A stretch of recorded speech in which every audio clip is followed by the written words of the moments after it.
Halo, jumpa lagi anak-anakku dalam pendidikan agama Katolik dan budi pekerti kelas 4. Hari ini anak-anakku kita akan belajar materi kita yang baru, yaitu Yesus mewartakan kerajaan Allah melalui perumpamaan.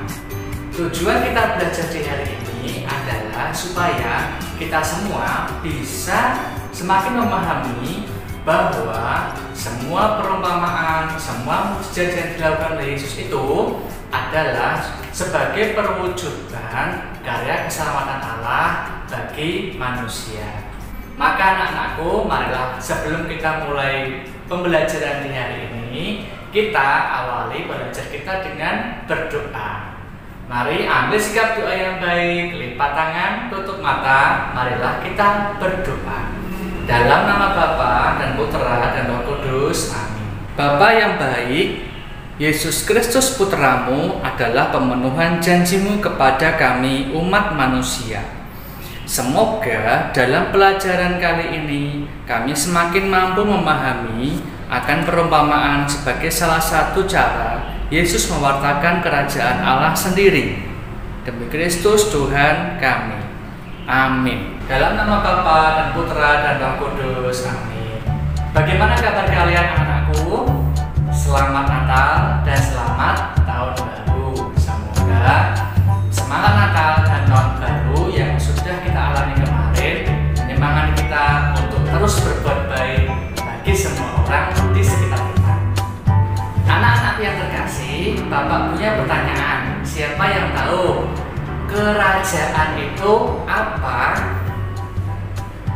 Seperti yang telah kalian pelajari mungkin di kelas atau mungkin di rumah bersama dengan orang tua, ada banyak kerajaan pada zaman dahulu kala. Misalkan kerajaan Majapahit, kerajaan Tarumanegara, kerajaan Demak, kerajaan Kutai, kerajaan Sriwijaya, dan masih banyak lagi kerajaan-kerajaan yang lain. Kerajaan-kerajaan itu anak-anakku diperintah oleh seorang raja. Kerajaan itu juga memiliki rakyat. Dia punya wilayah tertentu yang bisa jadi luas. Kerajaan itu juga memiliki suatu pemerintahan.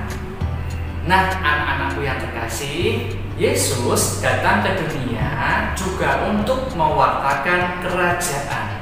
Tetapi kerajaan yang diwartakan oleh Yesus ini berbeda dengan kerajaan-kerajaan yang Bapak sebutkan tadi ya. Kalau kerajaan Majapahit, kerajaan Tarumanegara, kerajaan Demak itu adalah kerajaan duniawi.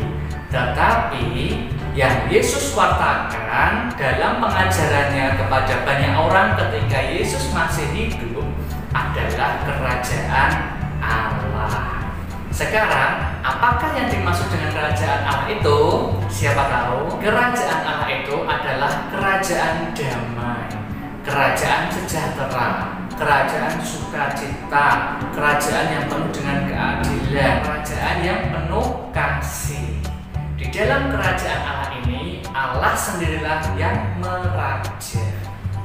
Pada waktu Yesus mengajar, para pendengar, para pengikut Yesus itu adalah orang-orang yang sederhana, anak-anakku. Nelayan, penggembala kambing domba, kemudian juga ada beberapa orang yang berasal dari status masyarakat yang kurang diperhitungkan, misalkan orang sakit kusta, para pemungut cukai, dan sebagainya.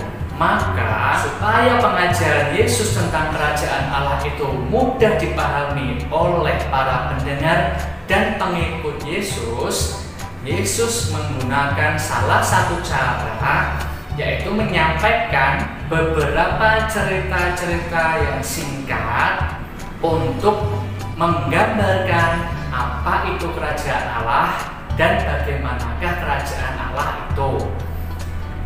Cara yang ditempuh Yesus ini adalah melalui perumpamaan.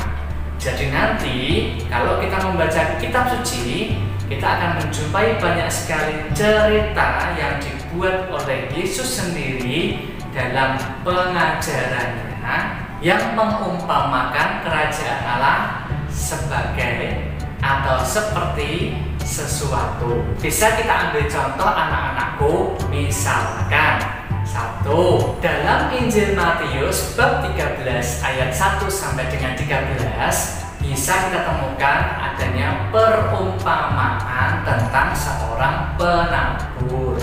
Penabur di sini adalah Allah sendiri. Benih yang ditaburkan adalah sabda atau firman. Ada juga anak-anak berbagai macam jenis tanah yang makan menerima benih yang ditaburkan oleh penabur itu. Ada tanah yang berbatu, ada tanah yang berpasir, ada tanah di pinggir jalan, ada pula tanah yang subur. Contoh yang lain anak-anakku tentang perumpamaan dapat kita amati dalam Injil Matius bab 13 ayat 24 sampai dengan ayat 30, yaitu perumpamaan tentang ilalang dan gandum. Dalam perumpamaan itu ingin digambarkan bahwa nanti dalam kerajaan Allah itu akan dipisahkan mana yang baik dan mana yang tidak baik. Contoh yang ketiga tentang perumpamaan dapat kita amati dalam Injil Matius bab 13 ayat 44 sampai dengan ayat 51, yaitu perumpamaan tentang harta yang terpendam. Dalam perumpamaan ini anak-anakku dikatakan bahwa kerajaan Allah itu seumpama harta yang terpendam, di mana karena merupakan harta, orang akan mencari harta itu dan mengutamakan harta itu lebih daripada yang lain. Selain tiga perumpamaan tadi anak-anakku, nanti kalian dalam kitab suci akan menemukan banyak sekali perumpamaan tentang kerajaan Allah ini. Inilah anak-anakku mengapa Yesus menggunakan perumpamaan untuk menceritakan, untuk mengajarkan apa itu kerajaan Allah, yaitu supaya orang-orang yang mendengarkan Yesus pada waktu itu dapat memahami, karena perumpamaan ini mengambil cerita-cerita yang sederhana menurut pemahaman orang-orang pada waktu itu. Nah, sebagai tugas anak-anakku, silahkan nanti kalian mencari 5 saja perumpamaan selain yang 3 tadi ya dalam Injil. Silahkan dicari dan ditemukan 5 macam perumpamaan itu. Kemudian kalian baca dan ambil pesan dari 5 perumpamaan itu ya anak-anakku. Baik, pembelajaran kita anak-anakku cukup sekian dulu. Mari kita tutup dengan berdoa.